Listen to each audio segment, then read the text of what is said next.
Elvis is ready to closing up this place. He had to put all the money together and pack it up, 10,000 a package. All of a sudden, Franklin and Cope come and stick up the place. Stick up Elvis. Stick up 14 of my guys. So we heard a commotion on the stairs when we saw Franklin. And the guy put a Magnum 44 right on the back of my head.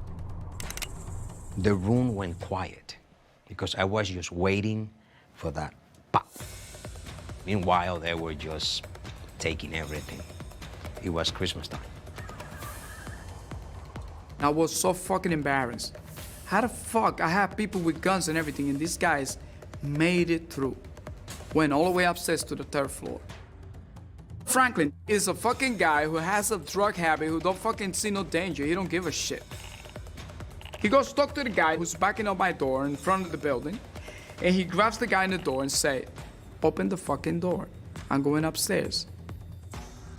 The guy opens the fucking door. You open the fucking door, everybody else is in danger. See, that's the difference between a real gangster and a fucking pussy guy. I would never open that door. Kill me. I will not open that door. What did they take? Wow. Got to be $700,000 something. I'm not worried about that money. That ain't shit to me. My problem is they making my spot hot because they started shooting to the air, so the cops came. I told Mike and Kenny, I have a lot of money for you to find this motherfucker and just fucking put him in the car and call me. I'll take care of the rest. Me and Mike, we're off, we're gone. We're out looking for Franklin. Now we gotta get our product back. That's our product. This guy was pissing off our boss as far as we were concerned. Within like 6 or 7 days, Kenny and I found him, pulled him over. So Mike says he finds Franklin. Yeah, he did. So how do you handle that? What do you do? He's not around anymore. I'm not saying I killed him. He's not around anymore. What happens to Coke?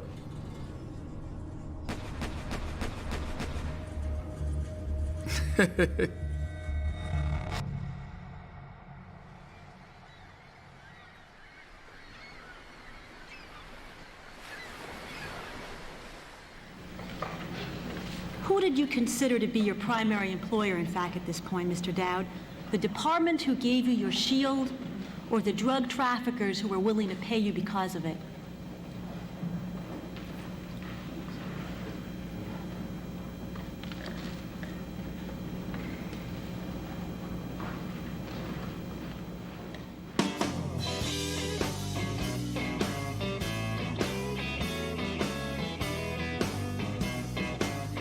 The money itself, it was flowing nicely there for quite some time. Every week, on time, $8,000 is waiting for us at Barron's shop.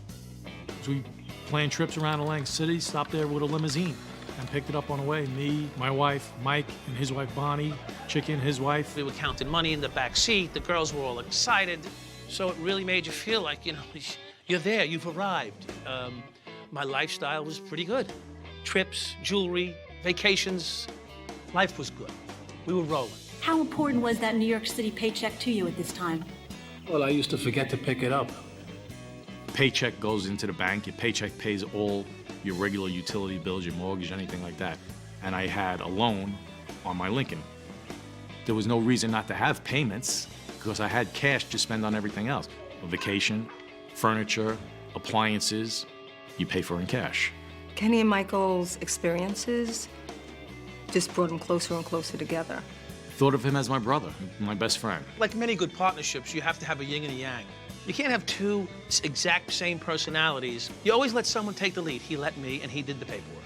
He's rock solid with the numbers. Kenny writes down every lottery number. Every Sunday, he writes down the lottery numbers. Does he play the lottery? No. No. I have notebooks. He kept things straight, because Mike was in so many different directions. At this point, I had been drinking quite a bit. They were like brothers. I would say husband and wife because Michael literally took my husband out of my bed for Sometimes no other reason than Michael needed to drink. What about your lifestyle at this point, Mr. Dowd? Could you tell the commissioners and the public what kind of car you were driving at around this time? 87 Corvette. I'm like, what the fuck are you doing? We're making $600 a week. You can't afford a brand new Corvette. Michael, don't ever, ever bring that car to the precinct. Don't drive this fucking car to the precinct. The next day, he brought that car to the precinct. The reason I drove the Corvette to work was my wife and I had a deal. 2 weeks of a month, she gets the Corvette. 2 weeks of the month, I get the Corvette. It happened to be my 2-week period where I had no other car at the time. So it was either drive her car, which I didn't have a car. I give it to Kenny. It takes a lot of fucking men to deal with this fucking guy all day long in that car. Mike was fucking nuts. I trusted Kenny implicitly. I knew that he would go against his own friends for me. Many aspects of gaining and building that trust and that bond just continued on a daily basis, and we never one time said no to one another. Without Kenny, he wouldn't function. You know what I mean? But if Kenny would bring a whole bunch of cops and say, Adam, forget about Mike, this is the guys that are working with me, I would say no. Without Mike, you're not welcome.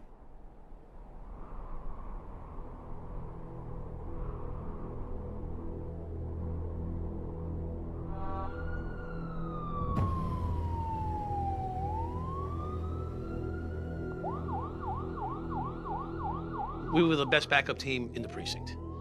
If shit went down and you saw Kenny and me pull up, your life came back into your hands. The blood started to flow back through your body again because they knew they were safe. One thing we did was always looked out for the other cops around us.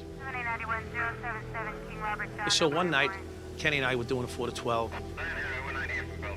Some cops had a major armed robbery situation go down. Kenny and I showed up. We shanghaied the perp, put him in the car. We're like a block and a half from the precinct to drop off the prisoner at the precinct. In that time, call comes over the radio. And we hear 10-13 shots fired. A live call come over the air, not a 911 call. A cop yelling into the radio, screaming for his life. 10-10 shots fired, 10-13. And you hear the gunfire going off in the background. And it's maybe 4 blocks from where the precinct is. Tell the perp, get out. Just fucking get out. Get out of the car. And headed over to Bradford and Pickett. We race off. We're the first ones on the scene. I think I was like third car on the scene. You hear rounds popping off. I don't know where they're coming from or where they're going. As soon as we pull up, you know, we're down, we open up the doors, and the fucking shots are just going off. And the eeriest sight in your life. There's a cop in uniform, happened to be a transit police department sergeant in uniform. And he's carrying this fucking guy. Guy was huge. He's carrying him in his arms like this, walking down the street.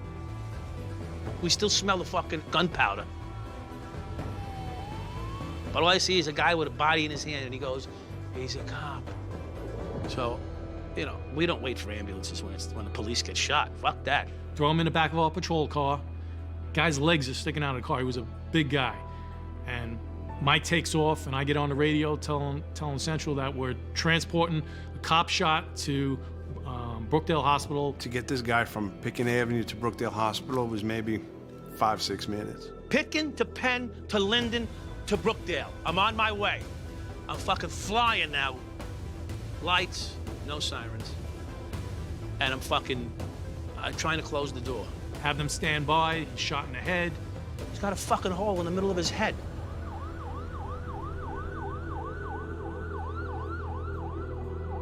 We're screaming over the radio, get somebody at Brookdale Hospital to call and tell them we're bringing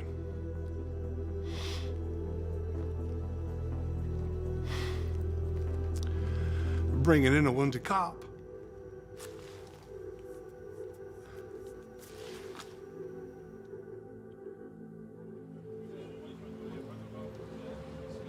A New York City transit officer was killed last night in a spray of bullets from automatic weapons.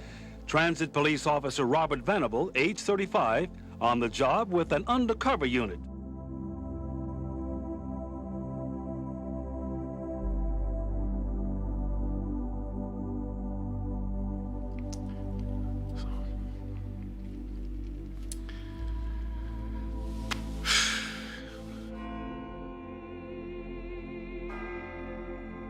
I was hit with a lot of guilt after Officer Venable was killed. I wanted to feel the pain, and I did feel the pain for him, but I had that sense of shame mixed in with pain, that I really don't deserve to share that pain with him because I wasn't loyal. And you know when they kill a cop, how it is. Mike was so depressed about the whole fucking deal. When that shit happened, and he said, Adam, I need you to find out who the fuck did this shit. Man, help me out. I need to find this shit out, but I can't do it. I just couldn't do it. If Kenny gets shot, fucking I'll find the guy. I'll take care of him. Or Chicky gets shot, I'll fucking find the guy, take his balls out, cut him off. No problem. He's a pleasure. But someone I don't know? No way.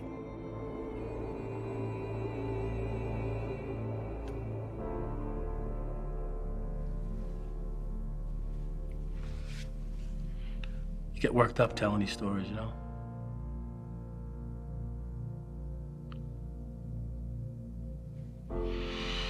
I cried over it many times, you know? I did my crying. And here I was fucking saving drug dealers at one end of the precinct and chasing them at the other. He's trying to say that he did something to help Officer Venable, that he did, you know, he just happened to be there. That's all that was. He talked about that like he's a real cop because he took the, yeah. No.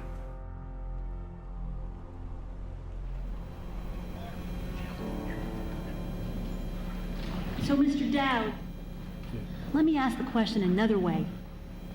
Did you consider yourself to be a New York City cop or a drug trafficker?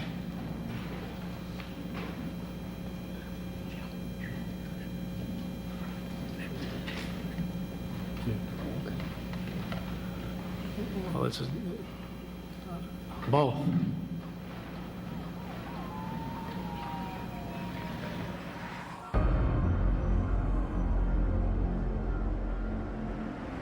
We have this informant in talking to us.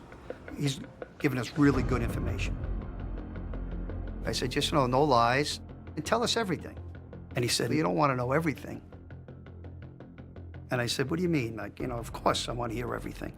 And he said, no, you don't want to hear everything, Joe, because I'm talking about boys in blue. And you hear that a lot when you're working drug cases. Oh, they got cops working for them. And a lot of times it's just pure nonsense. It's the leadership of the organization spreading rumors that we got cops working for them. It keeps everybody worried that if they cooperate, they'll find out about it. I had no reason to think that the information wasn't good because he's been good to this point. Why, you know, why start lying about something like this? And he says, oh no, he's got a cop working for him. And he says, it's Mike the cop, and he drives a red Corvette. I felt like, fuck, you know, here, you know, it's a, you know, the job was great to me. I love the job. You know, you hate to hear these kind of things. So we call internal affairs and say, hey, Mike the cop drives a red Corvette, and they go, okay, we've got it. I have these cases from the 7-5 that the commanding officer has made me combine into one investigation. And